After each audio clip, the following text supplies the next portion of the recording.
Hello friends, स्वागत है आप सभी का हमारे YouTube channel hi fi math संग्राम में। दोस्तों इस वीडियो में बात करेंगे क्लास 10th की। दोस्तों बायोलॉजी का चैप्टर चल रहा था, पहला चैप्टर दोस्तों चल रहा था उसमें, और यानी एक टॉपिक उसमें कंप्लीट कर लिया था। दोस्तों अगला चैप्टर आज स्टार्ट करेंगे। दोस्तों अगला चैप्टर क्या है? अगला चैप्टर है कि नियंत्रण एवं समन्वय। दोस्तों जय प्रक्रम हमने कंप्लीट कर लिया था और उसमें थे कुछ क्वेश्चन भी कर लिए थे दोस्तों। और अगला क्वेश्चन क्या है, अगला यानी टॉपिक क्या है दोस्तों? टॉपिक है, अगला चैप्टर है नियंत्रण एवं समन्वय।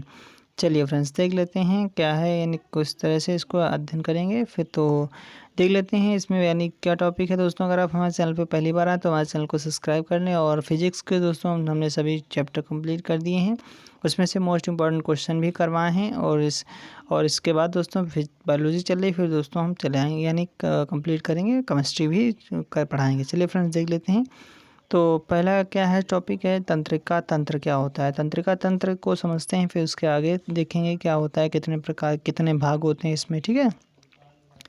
तो दोस्तों जंतुओं के शरीर में होने वाली विभिन्न क्रियाओं के नियंत्रण के लिए एक तंत्र पाया जाता है, जिसे क्या कहते हैं दोस्तों? तंत्रिका तंत्र कहते हैं। दोस्तों क्या होता है, जो जंतुओं के शरीर में दोस्तों जो क्रियाओं के नियंत्रण के लिए एक तंत्र पाया जाता है, उसे क्या कहते हैं? तंत्रिका तंत्र कहते हैं, ठीक है। और मानव तंत्रिका तंत्र के 3 भाग होते हैं। कितने होते हैं दोस्तों? 3 भाग होते हैं। कौन कौन से होते हैं? पहला होता है दोस्तों केंद्रीय तंत्रिका तंत्र, दूसरा होता है परिधीय तंत्रिका तंत्र, तीसरा क्या होता है?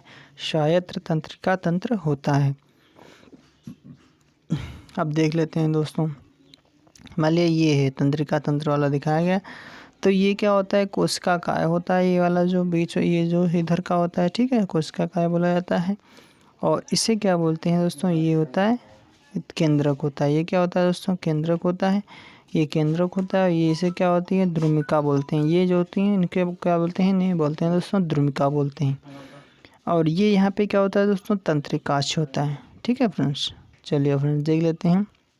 और ये वाला होता है दोस्तों, ये अंतिम सिरा होता है, तंत्रिका का अंतिम सिरा होता है। इसको बनाने के लिए कोई ज़्यादा कठिन नहीं होता, अपने आप इसको बना सकते हैं, ड्रॉ कर सकते हैं।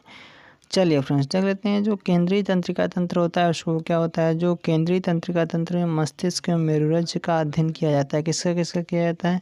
मस्तिष्क एवं मेरुरज्ज का अध्ययन किया जाता है। अगला क्वेश्चन है, अगला क्वेश्चन देख लेते हैं दोस्तों। परिधीय तंत्रिका तंत्र क्या होती है? तो परिधीय तंत्रिका तंत्र में मस्तिष्क व मेरुरज्ज से निकलने वाली तंत्रिकाओं अध्ययन किया जाता है। जो मस्तिष्क होता है और मेरुरज्ज से निकलने वाली तंत्रिकाओं का अध्ययन करते हैं, ठीक है। मस्तिष्क से निकलने वाली तंत्रिकाओं को कपाल तंत्रिकाएं कहते हैं। क्या होती हैं दोस्तों? कपाल तंत्रिकाएं होती हैं। और मनुष्य में इनकी संख्या कितनी होती है? 212 होती है। जो तो ये पूछा जाता है कि कपाल तंत्रिकाएं कितनी होती हैं, तो ये 12 होती हैं, ठीक है। और मेरुरज्ज से निकलने वाली तंत्रिकाओं को क्या कहते हैं? मेरु तंत्रिकाएं कहते हैं। और मनुष्य में इसकी जो संख्या होती है कितनी होती है? 31 होती है। दोस्तों इसको याद कर लेना, जो मेरु तंत्रिकाएं होती हैं कितनी होती हैं? 31 होती हैं। और जो कपाल तंत्रिकाएं होती हैं ये किससे संबंधित होती हैं? ये मस्तिष्क से संबंधित होती हैं। कितनी होती हैं? 12 होती हैं। और जो मेरु तंत्रिकाएं होती हैं किससे संबंधित होती हैं? मेरुरज्ज से संबंधित होती हैं। कितनी होती हैं? 31 होती हैं, ठीक है। अगला क्वेश्चन, अगला है टॉपिक स्वायत्त तंत्रिका तंत्र क्या होता है। ये क्या होता है इसको भी देख लेते हैं। वह तंत्रिका तंत्र जो शरीर के अंदर होने वाली विभिन्न क्रियाओं का नियमन करता है, स्वायत्त तंत्रिका तंत्र कहलाता है। यानी जो अंदर जो शरीर के अंदर जो विभिन्न क्रियाएं होती हैं उनका जो नियमन करता है, यानी जो कंट्रोल करता है, वो स्वायत्त तंत्रिका तंत्र कहलाता है। यह आमाशय, यकृत, फेफड़े, हृदय, विभिन्न ग्रंथियां आदि की क्रियाओं का नियमन करता है, ठीक है। इन अंगों की क्रियाओं पर हमारी इच्छा शक्ति का कोई प्रभाव नहीं पड़ता है। संरचना एवं क्रियाओं के आधार पर इन तंत्र को अनुकंपी था परानुकंपी तंत्रिका तंत्रों में बांटा जाता है दोस्तों। परानुकंपी और अनुकंपी तंत्रिका तंत्र। अगला क्वेश्चन देख लेते हैं। तंत्रिका कोशिका या न्यूरॉन क्या होता है, तो इसके बारे में थोड़ा बहुत पढ़ लेते हैं। तो तंत्रिका तंत्र कोशिकाओं से मिलकर बना होता है। किसका बना होता है? कोशिकाओं से बना होता है। और तंत्रिका तंत्र की प्रत्येक कोशिका को तंत्रिका कोशिका कहते हैं या न्यूरॉन कहते हैं, अथवा न्यूरॉन भी कहते हैं। तंत्रिका कोशिका को हो या न्यूरॉन कोशिका को हो, एक ही बात होती है। न्यूरॉन हमारे शरीर की सबसे लंबी कोशिका होती है। मानव शरीर में लगभग 300 खरब तंत्रिकाएं पाई जाती हैं दोस्तों। ये तो बहुत ही अच्छी न्यूज़ पता होने वाली है दोस्तों। क्या है? 300 खरब तंत्रिकाएं होती हैं, ठीक है, लगभग। अब देख लेते हैं यहाँ पर दिखाया गया है कुछ तंत्रिकाएँ दिखाई गई हैं, जो तंत्रिका पेशी संधि है यहाँ पे जो जुड़े हुए हैं। और इधर क्या है, तंत्रिकाक्ष इसे बोला जाता है, और ये कोशिकाएँ होती हैं। ठीक है फ्रेंड्स, आगे देख लेते हैं अगला क्वेश्चन क्या है। अगला क्या है, जो तंत्रिका कोशिका या न्यूरॉन होती हैं वो 3 भाग होते हैं। कौन कौन से, कोशिकाएँ, फिर द्रुमिकाएँ या तंत्रिकाक्ष। ठीक, 3 भाग होते हैं, एक एक करके देख लेंगे। कोशिकाएँ क्या होता है, यह न्यूरॉन का शीर्ष भाग होता है। इस भाग में केंद्रक एवं केंद्रक द्रव कोशिका द्रव्य पाया जाता है। कोशिका क्या क्या होता है, जिसमें कोशिका द्रव्य पाया जाता है। इस द्रव्य को न्यूरोप्लाज्म कहते हैं। क्या कहते हैं, न्यूरोप्लाज्मा कहते हैं। इसके अलावा न्यूरोप्लाज्मा में कोशिकांग पाए जाते हैं। क्या पाए जाते हैं, कोशिकांग पाए जाते हैं। आगे देख लेते हैं, दो द्रुमिकाएँ क्या होती हैं, इनको भी देख लेते हैं। जो द्रुमिकाएँ होती हैं ये कोशिका काय से अनेक प्रवर्धी निकलते हैं। इन प्रवर्धों को द्रुमिकाएँ कहते हैं, और इन द्रुमिकाओं को के अंतिम भाग कई शाखाओं में बढ़ जाते हैं। ये द्रुमिकाएँ होती हैं। आगे देख लेते हैं, तंत्रिकाक्ष क्या होता है। इसे एक्सॉन भी कहते हैं। क्या कहते हैं, एक्सॉन भी कहते हैं। कोशिकाएं से एक लंबी बेलनाकार संरचना निकलती है, जिसे क्या कहते हैं, तंत्रिकाक्ष कहते हैं। इसका अंतिम भाग जो होता है 2 भागों में बटा होता है। पुनः ये भाग कई शाखाओं में बढ़ जाता है। इसके अंतिम सिरे गोल घुंडी के समान होते हैं, और जिसे क्या कहते हैं, सिनेप्टिक बटन कहते हैं। ये भी याद कर लेना, क्या कहते हैं, सिनेप्टिक बटन कहते हैं। और इन बटनों की सहायता से एक न्यूरॉन तंत्रिकाक्ष दूसरे न्यूरॉन के द्रुमिकाओं से जुड़ता है। जब तंत्रिकाओं में आवेगों का संचरण होता है तब इस स्थान पर एसिटिलकोलाइन का स्रावण होता है, जो सिनेप्टिक दरार को भर देता है। आगे देख लेते हैं, आगे क्या है, तंत्रिका कोशिका तथा न्यूरॉन के काम क्या होते हैं, ये भी पता होना चाहिए हमको। तो हमारी ज्ञानेंद्रियों द्वारा ग्रहण की गई सूचनाओं को ये मस्तिष्क तक पहुंचाती हैं। जो हमारी ज्ञानेंद्रियाँ होती हैं, जैसे नाक कान जीभ गला हाथ, ठीक है। तो इससे क्या होता है दोस्तों, ये जो हमारी सूचना होती है, जो ग्रहण की गई सूचनाएं मस्तिष्क तक पहुँचाने का काम करते हैं। कौन, न्यूरॉन। जहाँ वो सूचना के बारे में मस्तिष्क का निर्णय लेता है, उसके अनुरूप क्रिया का आदेश देता है।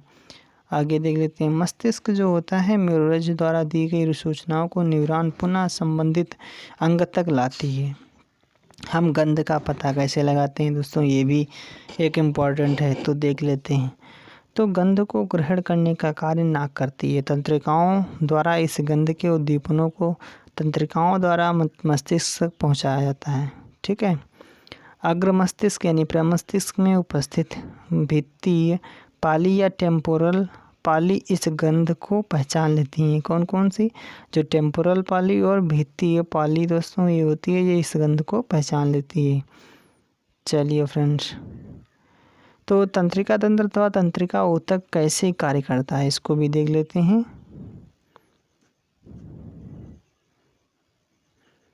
तो तंत्रिका तंत्र और तंत्रिका ऊतक कैसे काम करते हैं। जब बाहरी वातावरण में परिवर्तन होता है तो शरीर की संवेदी तंत्रिकाएं इन सूचनाओं को ग्रहण कर मस्तिष्क तक पहुंचाती हैं। बस सिंपल सा, जब तंत्रिकाओं के माध्यम से सूचना पहुंचेगी मस्तिष्क तक, मस्तिष्क इन सूचनाओं को पढ़कर इन पर अनुक्रिया करता है। मस्तिष्क की अनुक्रियाओं को प्रेरक तंत्रिकाओं से वापस संबंधी अंग की पेशिकाओं तक ले जाता है। वही सिंपल सी प्रोसेस होती है बार बार। फिर क्या होता है, पेशियों में कुछ विशेष प्रकार की प्रोटीन एवं रसायन पाए जाते हैं, जिसके कारण पेशी कोशिकाएं अपनी आकृति में परिवर्तन कर संबंधित अंग को गति प्रदान कर देती हैं। फिर क्या होता है, प्रतिवर्ती क्रिया क्या होती है, इसको भी देख लेते हैं। यह एक ऐच्छिक क्रिया है जिसका संचालन मेरुरज्जु द्वारा किया जाता है। किसके द्वारा किया जाता है, इसका जो प्रतिवर्ती क्रिया का संचालन होता है ये मेरुरज्जु द्वारा किया जाता है। अचानक होने वाली ऐसी क्रिया जिसके लिए मस्तिष्क को पल भर में निर्णय लेना पड़ता है, प्रतिवर्ती क्रिया कहलाती है। जैसे हम अपने हाथ को आग की लौ में ले जाते हैं तो जलन होती है, ठीक है, जिसका पता भी मस्तिष्क लगाता है। और त्वचा को संवेदी कोशिकाएं पाई जाती हैं। जैसे ही हम अपना हाथ आग में ले जाते हैं तो इस संवेदना को तंत्रिका कोशिकाएं मस्तिष्क तक ले जाती हैं तुरंत। फिर क्या होता है, पुनः यह संवेदना हाथ की पेशियों में आ जाती हैं। इसके फलस्वरूप पेशियां अपनी आकृति में परिवर्तन करके हाथ को हटा लेती हैं। बस ये तंत्रिका कोशिकाएं जो होती हैं वो मस्तिष्क तक पहुँच जाती है। मस्तिष्क फिर उन तंत्रिका कोशिकाओं को निर्णय देता है कि क्या करना है तुमको। फिर उसके बाद हो जाता है, क्रिया कहलाती है। जैसे हम अपने हाथ को, ये तो पढ़ लिए, अब देख लेते हैं यहाँ पे। ये मान लिया है कोई, ये आग हमको लगता जल रही है, फिर ऊष्मा और दर्द यहाँ पे जैसे हम ले जाते हैं, उसके बाद क्या होता है, तंत्रिका कोशिकाएं होती हैं जो मस्तिष्क तक पहुँचाती हैं। पहुँचाने के बाद फिर प्रसारण तंत्रिकाएं जो होती हैं फिर से इधर वापस लेकर के आती हैं। काय का भुजा में पेशी जो होती हैं ये वाली जब कार्य करते हैं तो इसको हटा लेती हैं। आगे देख लेते हैं प्रतिवर्ती क्रिया तथा टहलने के बीच अंतर। देख लेते हैं ये क्या होता है। तो इन दोनों क्रियाओं में निम्न अंतर होता है। प्रतिवर्ती क्रिया अचानक होती हैं और जबकि टहलने की प्रक्रिया एक धीमी क्रिया है जो सोच समझ कर की जाती है। तो सबको पता है प्रतिवर्ती क्रियाओं का संचालन मेरुरज्जु द्वारा होता है, जबकि टहलने का संचालन मस्तिष्क द्वारा होता है। आगे देख लेते हैं। तो चलिए फ्रेंड्स आज के लिए इतना ही, और इसके अगले सेशन में अगला टॉपिक यानी अगला जैसे में जो चैप्टर में ही जो अगला टॉपिक है उसको स्टार्ट करेंगे। चलिए फ्रेंड्स आज के लिए इतना है। हमारा सेशन कैसा लगा लाइक करें, शेयर करें। अगर आप हमारे चैनल पर पहली बार आएँ तो हमारे चैनल को सब्सक्राइब जरूर कर लें दोस्तों। आपको रोजाना इसी तरह के वीडियो मिलते रहेंगे। और दोस्तों ये एक टॉपिक कंप्लीट होने के बाद उससे हम फिर मोस्ट इंपॉर्टेंट क्वेश्चन भी करवाते हैं। उसके बाद दोस्तों अगला टॉपिक स्टार्ट करते हैं। चलिए दोस्तों आज के लिए इतना है। Thank you, thanks for watching, all the best.